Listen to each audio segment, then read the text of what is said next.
In the name of God. Hello, students. My name is Masoud. I'm a physics teacher. We are at your service in Ferjuan's website to explain the physics curriculum, grade 10. So far, we talked about some, let's say, some sections in physics, grade 10. Actually, we finished the chapter 1. But right now, I want to solve section review 1-3, page 24 for you. I want to solve it for you. The first question, it says, which of the following graphs best matches the data shown below, right? Which of the following graphs matches the data, right? We have information here. We have a table. The table talks about volume in in cubic meter and mass in kilogram. We have some data here, some numbers, and we have some graphs. So which graphs coincide, let's say, with the let's say data? How do I find this? Actually, by taking a look at the graphs separately. For example, I focus on the first one. Whenever you focus on the first one and the first reading, focus on the first reading. For volume, we have 0.5. Find volume here. We have volume on the horizontal axis. So this part is 0.5. Let me, let's say, show it to you. This is 0.5. This part. Let me draw it with blue. This is 0.5, right? 0.5 versus what? 0.5 versus, actually, 0.5 versus 0.644, right? This is, I told you, 0.5, excuse me, 0.5 versus 0.644. Actually, the first reading coincide with, let's say, with the graph, because here on horizontal line we have volume, and on the, for example, vertical line we have mass. So they increase, I can say, 0.644. What do you say about the second reading? The second reading, we have an increasing volume. What do you say about the reading for mass? We have an increasing in mass as well. But this graph starts from the largest number and it reduces. So this graph can't be our answer without any thinking, because it's, let's say, descending graph. This one is likely to be our answer because it's ascending graph, because it's increasing, yeah? What do you say about this one? And maybe this one is likely to be our answer. So we have two possibilities here, A and C. We don't, without any doubt, actually, we neglected B, because B is, let's say, I told you, descending graph. It doesn't match with the data. That's why we neglected. Right? Let me examine the first reading here for the third graph. Find 0.5 for volume here. Volume on a horizontal line. This is 0.5, right? It says 0.5 versus 0.644. Here, can I say this position is 0.644? Let's say 0.6. Is it 0.6? By the way, here, for example, we have 5, 10, 15, 20, 25, and so on. So I can say on vertical axis, we have, let's say, we increase the mass is increased by 5. The mass, right? Maybe you say, teacher, it coincides, no problem. Let's do another one. Let's do the second one, examine the second. 1.5 versus 1.963. About the first graph, find 1.5. This is 1.5, right? This is 1.5. 1.5 versus 1.9, approximately, I see, because we have 1.936, we have 1.9, right? 1.9, I want you to find it here. So till here we have 2. This is 1.9, right? So we can find a point on a graph. We can find a point on a curve. Till now, it coincides with the data. What do you say about the third graph? Let's examine the second reading for the third graph. 1.5 versus 1.9. I want you to find 1.5. This is 1.5, right? This one, 1.5. 1.5 versus what? Versus 1.9. 1.9, maybe this part is 2.5, right? 2.5. Maybe you say here the data coincide with the graph, no problem. I accept it. No. Go to the third one, 2.25 versus 2.889. I say 2.9. 2.25. Actually, let me erase the other, let's say, readings. Right now I focus on this, on the third one, 2.25, 2.89. This one is 2. This is approximately 2.25 versus 2.9. Let's say I round it to the 2.9. This is 2, and this is 2.9, for example, right? So it coincides. They cut on a point. They cut a point on. They reach the point on a graph, on a curve. Let's examine 2.25 versus 2.9 here. I want you to find 2.25. Right now, this is 2. This is 2.5, and this is 2.25. Versus 2.9. I want you to find 2.9 here. I told you this is 5. This is 2.5, and this is 2.9. Maybe you find another point. So this is the process, actually. This is the technique. Whenever you, let's say, apply, whenever you try these readings and compare them with the curve, you can find the answer. What do you say about the fourth one? Let's do the, let's say, the rest. Only we have 2 more readings. 4 versus 5. 4 versus 5 point. This one, I neglect the fraction. I say 4 versus 5. Here, I want you to find 4. This is 4 versus 5. And what's this? I told you this graph goes, let's say, is increasing by 2. Mass is increased by 2. This is 4, actually. Versus what? Versus 5. Here is 5. So this number is coincide with the with our reading. What do you say about let's say other one, the other graph? 4 versus 5. This is 4, right? And this one is 5. So you observe that there is no, let's say, reading here. There's no reading. That's why we neglect this one. So we examined, let's say, first one, the second one, and the third one. They coincide. The reading of the data, the readings and the graphs are, let's say, I can say they matched with one another, except for this one. Except for the fourth reading. Fourth reading, let's say, coincides with only the first graph, but I examined it for you. It doesn't coincide with the third one. That's why our answer is A. Graph A or curve A is our answer.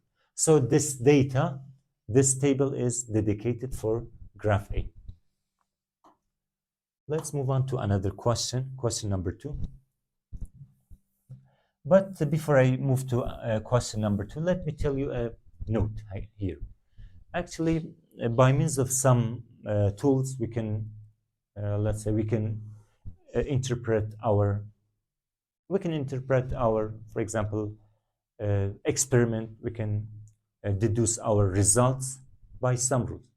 Sometimes we have like this table. So table is the, I don't say is the table, is the first one. Table is a tool. Table is a tool for deducing the results of the experiment, of an experiment. The first, I don't say the first one, actually. This is, let's say, a rule. This is a way. What's another way? Another way, we have equation. We have an equation, for example, for the graph. By means of equation, you can you can find an equation even for this table. Equation is the second way, and the third one, we have a graph like this, diagram or graph. So by means of three ways, we can deduce our results. We can interpret our experiments. They are what? They are ways of, let's say, deducing or concluding the results of an experiment. Deducing, let's say, results of experiment. Results of any experiment, actually. But which one is the, actually, all of them have to do with one another. They have to do with one another. They are related to one another. But in graph, you can find some readings that actually that has not existed even in the table. You can find some, let's say, readings that let me try this one. What's our note? I said graph is the best one. You can find a reading that has not existed in the let's say, in the data, in the table, right? For example, between 0.5 and 1.5, maybe we have 1. So it didn't mention it because we didn't do this, let's say, this reading. But I can, let's say, I can find it on the graph, and the graph is dedicated for this reading. I can find this one. So at, let's say, at 1 meter square, we have a reading for what? We have a reading in mass, actually. And this reading is not existed in the original table, in the original data. Let me tell you another one. After between 1.5 and 2.25, we have 2. It didn't mention it, actually, because we didn't have it. We didn't read this, let's say, reading at all. But here I can add it here. We can find this, let's say, this reading. So graph tells us the detail about the phenomena. Even it contains an information that had not actually existed in the original table, original data, right? This is my let's say, note for you about the let's say, graphs and diagram and tables and equations. Question number 2. Let me read the question number 2. It says, which of the following equations best matches the data from item 1? Which one? Let's say, so we have an equation.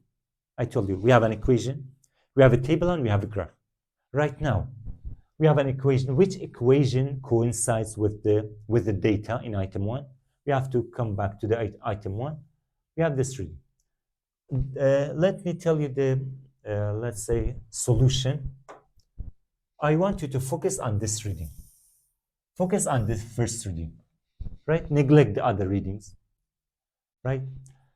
0.5 for volume, 0.6 for let's say, mass. For mass. 0.5. Anyway, let me explain for you. Instead of mass, you have to write the volume, the first reading. So you have two things, mass and volume. Instead of volume, I want you to write 0.5. Right? 0.5 for volume, 0.6 for what? For mass. So here, I want you to square it, square the number. Whenever you square it, actually, after that, you can, let me write it, 0.644. Whenever you square it, when the left part is equal to the right part, so this equation is valid. Go to the B, for example. Instead of mass, the same number. Write 0.5 for mass. The first reading, I told you. We focused on the first reading, 0.5 for mass. 0.644 for volume. So the multiplication should be equal to what? Should be equal to 1.25. If the left side and right side coincide with one another, so this equation is valid. Here, after you calculate that, you can find the result, and the answer is C. So C is the right answer because C coincide with the equation. Whenever you put the first triangle, the value of mass here and the value of volume here, you observe that the left part and right part of the equation coincide with one another. That's why C is the right answer. Let's move on to another question. Question number 3. Actually, we have some units. We want to multiply them together. We have some fractions. Kilogram multiplied by meter per second times 1/second. Right? Let's do it together. I say I want to put a denominator for kilogram. Mathematically, it's right. Kilogram multiplied by meter multiplied by 1 becomes kilogram meters.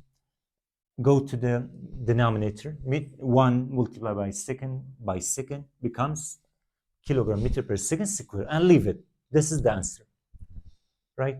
Kilogram multiplied by kilogram over second multiplied by meter per second, the whole bracket square. You have to, let's say, square the bracket, square the, let's say, quantities individually, separately, right? So kilogram over second, I write it here. Here it becomes meter square divided by second square. Multiply this one, the numerator together, kilogram meter square, and multiply the denominator, becomes, let's say, second cube. Go to the B. Kilogram over second multiplied by meter per second square, it becomes kilogram times meter becomes kilogram meter divided by second cubic second. Go to the C, this one. Yeah, I examined it for you. We examined it. Go to the D, kilogram over second multiplied by meter per second. Just write let's say, bring them together, because there is no, let's say, any other operations except for multiplication. Kilogram times meter becomes kilogram meters. Second times second becomes second square. It's very easy. Another question: which of the following is the best order of magnitude estimate in meters of the height of a mountain? Think about this equation, this question. It talks about what? It talks about a mountain, right? It talks about a mountain. Actually, when the height of a hill doesn't reach 1,000, this hill remains hill. But when a hill actually exceeds 1,000, and the length of the height of the hill reaches 1,000 or 10 to the power 3 meters, in this situation, it's no longer let's say hill. It becomes a mountain. We can name it as mountain. So here right now, it says, which of the following is the best order of magnitude estimate in meters of the height of mountain? I told you. 10 to the power 0 meters means 1 meters is nothing. 10 to the power 1 meters, we don't accept it actually. 10 meters is nothing. Maybe a building is taller than 10 meters actually. 10 to the power 2 meters, maybe some apartments are taller than 10 to the power 2 meters.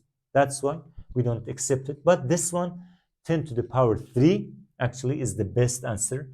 So this is our answer. 10 to the power 3 is the order of magnitude of the height of a mountain. So the answer is 10 to the power 3. So we reached the end of the section 1.3.